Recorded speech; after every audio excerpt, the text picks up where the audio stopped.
Hello. As promised, I'd like to provide you with another campus update. I'm pleased to report that Indiana State University had a positive outcome from the state biennial budget process due to everyone's exceptional work in meeting all of our performance funding metrics. The university's net operating appropriation increased by $4.1 million over the 1921 biennium, including more than $2.3 million that had been a separate line item for our student success initiatives and which is now part of our base operating appropriation. In addition, $18.4 million was approved for the renovation of Dreiser Hall, which will begin next year. I'd like to thank the entire Indiana General Assembly, especially our local legislators who advocated tirelessly on our behalf, as well as Governor Eric Holcomb, the State Budget Committee, and the Indiana Commission for Higher Education for their support for public education and Indiana State University specifically. I would also like to thank Diane McKee and Greg Good, along with Dennis Falkenberg and Lori Maudlin from Appian, for their hard work in representing ISU at the State House. We should all take great pride in this result, and I appreciate the work of our faculty and staff who have helped us meet these metrics. Despite this increase, the budget approved by the Board of Trustees last month projects revenues of around $189 million as compared to more than $195 million last year.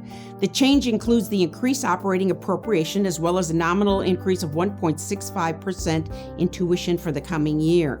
It is also impacted by an anticipated drop in projected tuition revenue from enrollment declines.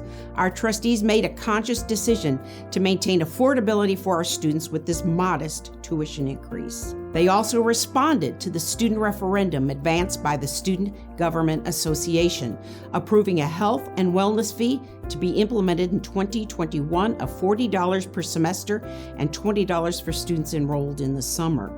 The trustees recognize the significance of the mental health issue that is occurring on campuses across the country and wanted to take this step to address this need. Congratulations to Stephen Lamb and his SGA colleagues for their work on this important initiative. To meet the priorities and commitments reflected in the budget, a total of nearly $8 million in budget reallocations or reductions was required.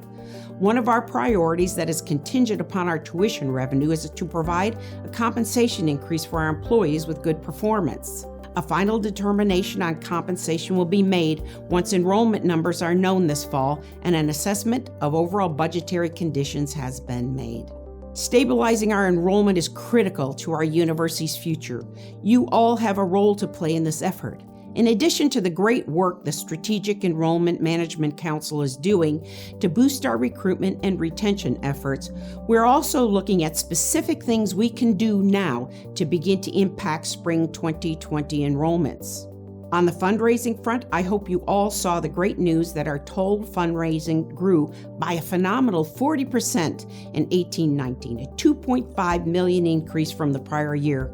Congratulations to Vice President Angel and her entire advancement team for spearheading this major turnaround and raising private funds to support our university, our students, and our programs. We're extremely enthusiastic about where we are headed in this area. I'm also excited about the addition of 2 new colleagues who bring tremendous experience and skills to our team.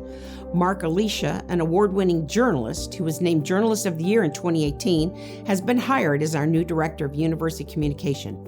I'm confident he will do a great job in helping spread the good news that is abundant at Indiana State.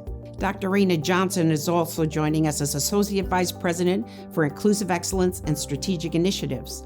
Her background as Chief Diversity and Inclusion Officer at Unity College in Maine and with the Kentucky Council on Post-Secondary Education will be valuable in leading our efforts to establish Indiana State as a model of inclusive excellence in the Midwest and beyond.